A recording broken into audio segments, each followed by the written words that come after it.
Eu nacín en Vilalba, meus pais eran comerciantes, eran os dous galegofalantes,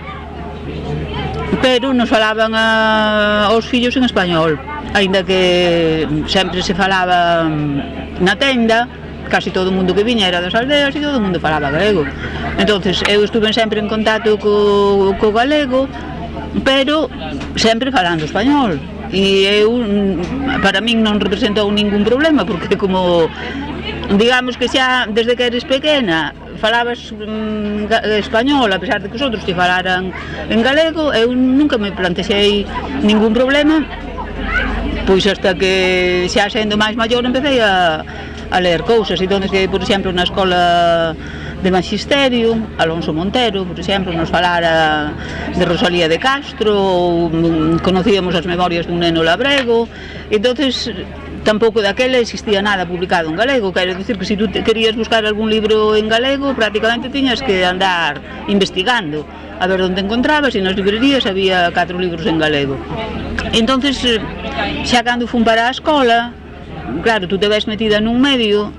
donde tú te tens que dedicar a ensinar e todo o mundo fala nunha lingua e tú eres a única que fala na lingua contraria, e entonces eso de alguna maneira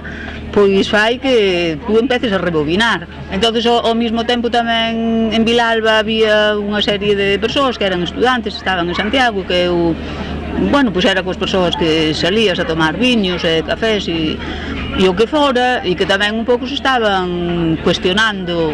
a súa forma de actuar, é dicir, foi como un cambio, non un cambio individual, sino que tamén foi un cambio donde tamén había persoas do teu entorno que tamén estaban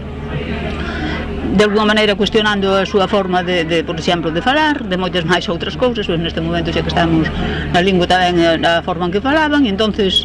conxuntamente fomos cambiando de lingua. En todo caso, eu teño que dicir que sempre fui unha persona moi faladora e nese momento fui muda durante bastante tempo, porque non quería falar en español e en galego falaba moi mal. E na casa, que era onde menos problema tiña para falar en galego, ríanse de min. Pero tú, tal, meus irmãos, pero tú que vas a falar en galego non ves que non sabes, porque claro, evidentemente, ainda que o leves escoitando toda a tua vida, se nunca o falache, pois costache traballo falalo.